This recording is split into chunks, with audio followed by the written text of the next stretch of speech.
Welcome back to my channel.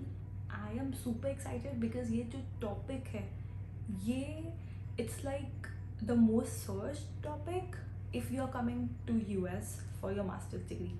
Yes, you guess it right. It's how to prepare for GRE and TOEFL. This question might seems very easy, although the process is not. And मैंने यहाँ पे आने के पहले काफ़ी research किया था जब मैं खुद यहाँ पे मास्टर डिग्री करने आ रही थी। And oh my god, the process is huge. GRE and TOEFL आप बोल सकते हो सिर्फ 5% ऑफ द होल प्रोसेस है।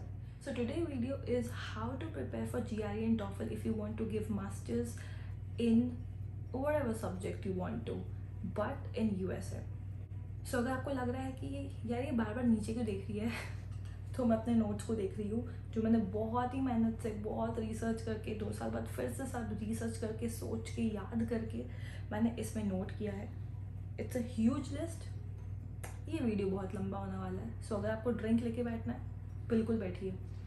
सो मैं स्टार्ट करूँगी सबसे पहले क्वेश्चन से, जो मुझे भी था कि यार GMAT देना है या GRE देना है, और ये दोनों में डिफरेंस क्या है। सो मैं फुल फॉर्म ये सब नहीं बताऊँगी क्योंकि ये सब यार गूगल पे मिल जाएगा। लेकिन अगर आपको अभी भी कन्फ्यूजन है कि GMAT देना है या GRE देना है, सो बेसिक डिफरेंस है कि GMAT बेसिकली हम देते हैं मैनेजमेंट के लिए। अगर आपको मैनेजमेंट साइड पे जाना है या बिजनेस साइड पे जाना है, बिजनेस स्कूल में जाना है, तो आप GMAT देंगे। Otherwise you will give GRE। Now GMAT and GRE एक एग्जाम है, लेकिन TOEFL and IELTS is the second exam which you give before doing all the process. TOEFL and IELTS का मतलब है कि आपकी इंग्लिश चेक की जाती है on 4 parameter: read, right, listen and speak. बहुत बेसिक, आपको कोई अमेरिकन लैंग्वेज या एक्सेंट नहीं बोलना है। दे विल ओनली चेक कि अगर आप यूनिवर्सिटी में जाते हैं बाहर की, तो क्या आप समझ पाते हैं, क्या आप पढ़ पाते हैं, क्या आप बोल पाते हैं और लिख पाते हैं। सो ये 4 चीज़ पे टेस्ट होता है which is very easy. So TOEFL पार करना इज़ कोई बड़ी बात नहीं है, बहुत ही आसानी से TOEFL पार होता है। हाँ, ये प्रोसेस बहुत लंबा है, इसलिए मैं तुरंत इस वीडियो के अंदर जाऊंगी and I will take step by step कि आपको क्या पढ़ना है, कैसे पढ़ना है, कहाँ से पढ़ना है, क्या नहीं करना और क्या करना है। So let's go. सो अगर आपको ये पता चल गया कि आपको GRE देना है एंड TOEFL देना है, तो you know which examination fees you want to पे।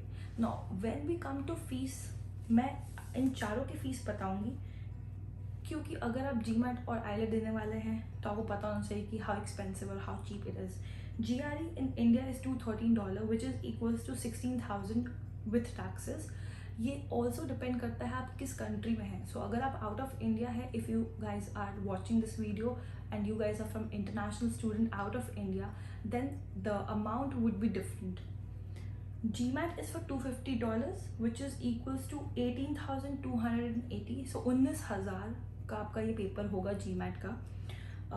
TOEFL पे अगर हम आते हैं तो ये ऑलमोस्ट $185 का है, जो कि 14,000 रुपीज़ में, इंडियन रुपीज़ में आएगा। एंड अगर IELTS पे आता है तो वो भी 14,000 है। So basically TOEFL and IELTS दोनों 14,000 है। GRE is 16,000 and GMAT is 19,000 plus tax.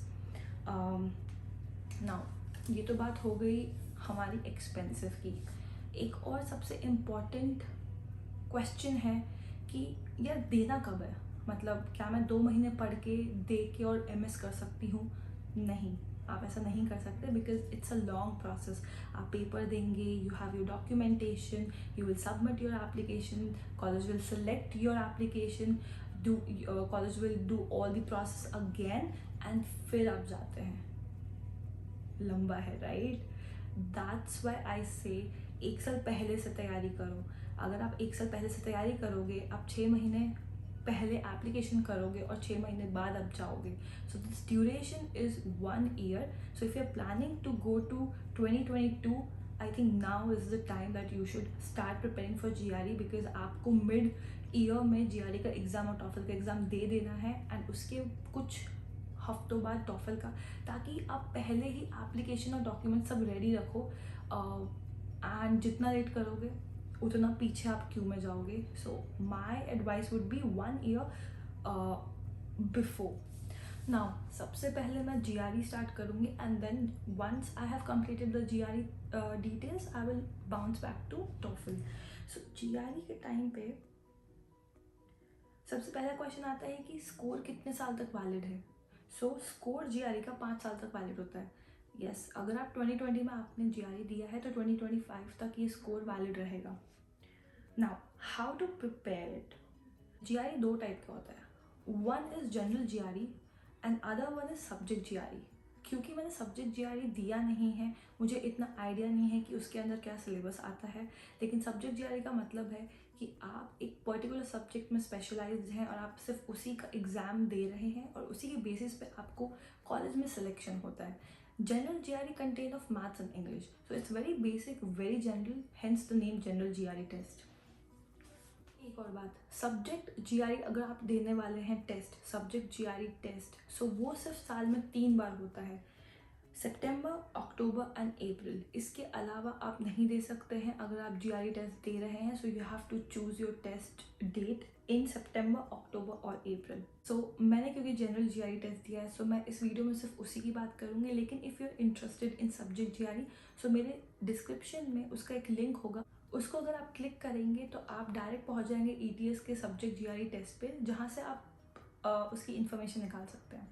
So GRE consist of AWA, quantitative reasoning and verbal reasoning. So AWA में आपको एसेस मिलते हैं, 2 एसेस जिसके ऊपर आपको लिखना होता है।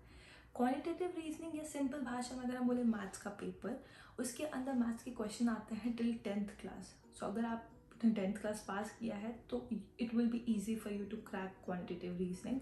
And the third part is verbal reasoning. So verbal reasoning basically simple भाषा में हम बोलेंगे कि इंग्लिश का पेपर होता है, आपको पैसेजेस दिया जाएगा, आपको वोकैबुलरी आनी चाहिए, वो आपके इंग्लिश की नॉलेज को चेक करेंगे। सो ये 3 होता है, AWA, quantitative and verbal. Quantitative and verbal both consist of 170 and 170 marks. So अगर आप टोटल जीआरई का मार्क्स देखेंगे तो वो 340 होता है। सो 170 आपके मार्क्स क्वांट के लिए होंगे और 170 आपके नंबर होंगे वर्बल के लिए। नाउ सबसे पहले मैं वर्बल की बात करूंगी, बिकॉज जनरली हम लोगों को एज एन इंडियन हम लोग को इंग्लिश में ही प्रॉब्लम होती है। आई हैव सीन, मुझे भी इंग्लिश में ही प्रॉब्लम थी। सो इंग्लिश में अगर हम देखें तो पेपर में 4 से 5 तरीके के क्वेश्चन आते हैं। पहला multiple choice question which is MCQ, जो हम IIT JEE हर पेपर में आता है।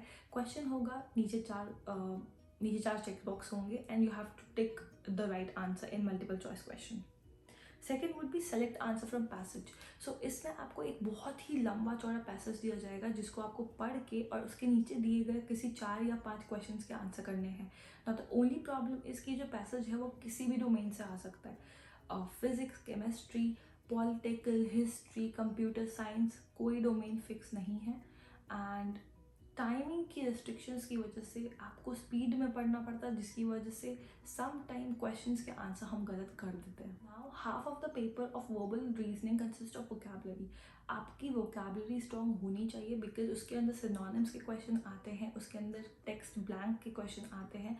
Bye text blank I mean आपको एक लाइन दिया जाएगा, उसमें 2 या 3 ब्लैंक्स रहेंगे, नीचे कुछ वोकैबुलरी के वर्ड्स होंगे, आपको सही ब्लैंक में सही वोकैबुलरी को डालना है। अगर आपकी वोकैबुलरी स्ट्रॉन्ग नहीं है और आपको वोकैबुलरी नहीं आता है, trust me it is going to be very difficult. So I would suggest कि सबसे पहले वोकैबुलरी पढ़ना स्टार्ट करें। वो मैं बताऊँगी कैसे, कहाँ से कितना पढ़ना है, बट वोकैबुलरी करना स्टार्ट करें अभी से। सो जब हम मैथ्स पे आते हैं, सो मैथ्स जो है वो basically consist of all the syllabus that comes under 10th class till 10th class. तो 10th क्लास तक जितना भी आपने पढ़ा है, ट्राइंगल्स, सर्कल्स, ट्रिग्नोमेट्री, अलजेब्रा, वो सब आता है जीआरई की क्वांट रीजनिंग में। सो इसकी भी कुछ पैटर्न है। मैथ्स के क्वेश्चन में 4 टाइप के क्वेश्चन आते हैं। पहला आता है कंपैरिजन। आपको एक क्वेश्चन दिया रहेगा और नीचे क्वांटिटी A, क्वांटिटी B रहेगी, दोनों में कुछ वैल्यूज होंगे और उसके बाद आपको 4 ऑप्शन मिलेंगे। इधर quantity A is greater than quantity B, quantity B is greater than quantity A, either they are both equal और नन ऑफ द अबव, और आपको सॉल्व करके वो आंसर, सही आंसर को चूज करना है। सो ये पहले टाइप का क्वेश्चन है। और तरीके का क्वेश्चन आता है जो मुझे थोड़ा अजीब लगता है, विच इज़ लाइक कि आपको क्वेश्चन पूरा सॉल्व करके and you have to exactly type the right answer. So suppose अगर 14.95 आंसर है, अगर आपने 14.98 कर दिया, अगेन वो गलत होगा। पेपर में लिखा रहेगा कि कितने डेसिमल तक आपको आंसर देना है, so don't worry about that, but यहाँ पे कभी ना कभी गलती हो जाती है। डेसिमल्स में बेसिकली। सो ये भी एक तरीका क्वेश्चन है जो क्वांटिटेटिव में आता है। My favourite part of quant is data interpretations, जहाँ पे आपको डेटा सेट्स दिए रहेंगे या फिर आपको ग्राफ दिया रहेगा, उसके बेसिस पर वो क्वेश्चन पूछते हैं। जैसे मेरे टाइम पे एक बहुत ही लंबा चौड़ा टेक्स्ट बॉक्स था जिसके अंदर वैल्यूज़ भरी हुई थी और मुझे उसके 7-4 डिफरेंट क्वेश्चंस पूछे गए थे उसी टेक्स्ट बॉक्स को पढ़ के। सो आपको डेटा को इंटरप्रेट करना आना चाहिए और कैलकुलेशन उसके बेस पे करना आना चाहिए ताकि आप सही आंसर जमा कर पाए। Now coming back to GRE test structure. क्या है जीआरई का test structure? So total time है 3 hours and 45 minutes for GRE to complete. आपके पास 6 सेक्शंस होंगे। थर्ड सेक्शन के बाद आपको 10 मिनट का ब्रेक मिलेगा and then you will continue with fourth, fifth and sixth section. It is very weird that GRE paper consists of one unscored section. Yes, I know. मुझे भी ऐसा ही लगा था जब मैंने सुना था कि what unscored section? What does that mean? That means कि आपके पेपर में अनस्कोर्ड सेक्शन रहेगा लेकिन आपको पता ही नहीं है कि वो कौन सा सेक्शन है जो अनस्कोर्ड है।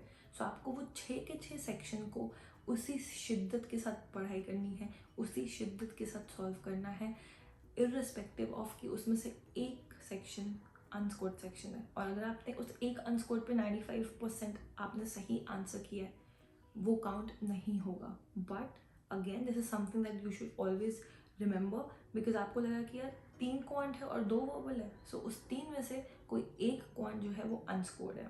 यू विल बी थिंकिंग कि यार व्हाट इफ अगर मुझे क्वेश्चन नहीं आता है और मुझे आगे बढ़ना है, क्या मैं कर सकता हूँ या कर सकती हूँ? Definitely GRE provide this sort of process. So अगर आपको क्वेश्चन 3 नहीं आता है, सो उस क्वेश्चन 3 को छोड़ के आप क्वेश्चन 4 की तरफ बढ़ सकते हैं, लेकिन ये सिर्फ सेक्शन के अंदर हो सकता है, सेक्शन के बाहर नहीं, क्योंकि सेक्शन एक साथ खत्म होगा एंड देन आपका दूसरा सेक्शन चालू होगा। सो अगर आपको क्वेश्चन 3 नहीं आता है सेक्शन ए में, तो आप क्वेश्चन 4 पे जंप कर सकते हैं एंड वापस जा सकते हैं क्वेश्चन 3 पे। नाउ आपको एक बॉक्स दिखेगा जहाँ पे you can track all the unanswered question which made my life easy, because मुझे 20 क्वेश्चन पीछे नहीं जाना था। I just have to click that box और वहाँ पे मुझे दिख रहा था कि ओ मैंने क्वेश्चन 3 नहीं आंसर किया, सो मैंने उस पर क्लिक किया एंड क्वेश्चन 3 आ गया मेरे सामने। So this is the best provision that GRE has provide you. ये काफ़ी ज़्यादा टाइम सेव करता है। अब हम आते हैं कि कौन सी बुक से पढ़ना चाहिए, क्या मुझे इतना टाइम स्पेंड करना चाहिए 3-4 बुक से या फिर एक बुक काफ़ी है? सो आई वुड सजेस्ट कि सबसे पहले GRE ETS provides you 2 free module जहाँ पे आप 2 फ्री मॉक टेस्ट दे सकते हैं। नाउ ये सेक्शन वाइज डिवाइड नहीं होता है, it is a full mock test.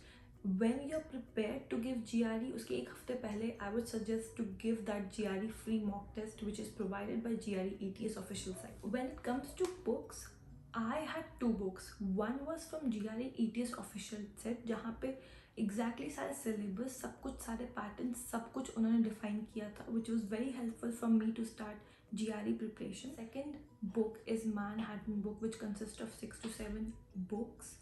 Yes, 6 to 7 books. This much, this much. All the books को अगर आप सारे books को अगर आप ऐसे साथ में रखोगे, this much. I would suggest you to have at least 2 books for the cross reference. One, GRE ETS main book is important. Second, I would suggest Manhattan, but market के अंदर Princeton and different universities and not universities but then different companies के books भी available है, but Manhattan का जो level है वो exactly same था GRE के level से.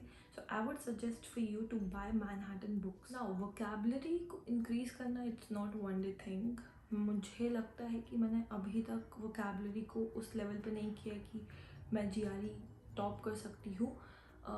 वोकैबुलरी करने के लिए बहुत सारे साइट है, जैसे मैंगूश और Magoosh, I think I am pronouncing it wrong, but Magoosh app है जो मैं जनरली अपने पास हमेशा फ़ोन में रखती थी। चलते फिरते, ऑफिस जाते, काम करते, फ़ोन में वो ऐप खोलो, उसके अंदर फ्लैश कार्ड्स आते हैं, so you will get flash cards. Another one was thesaurus, I think I am pronouncing it right. Thesaurus dictionary is the online site जहाँ पे आपको वर्ड्स के मीनिंग मिल जाएंगे, सिनोनिम्स मिल जाएंगे, एंटोनिम्स मिल जाएंगे, ताकि वो वर्ड आपको याद हो जाए.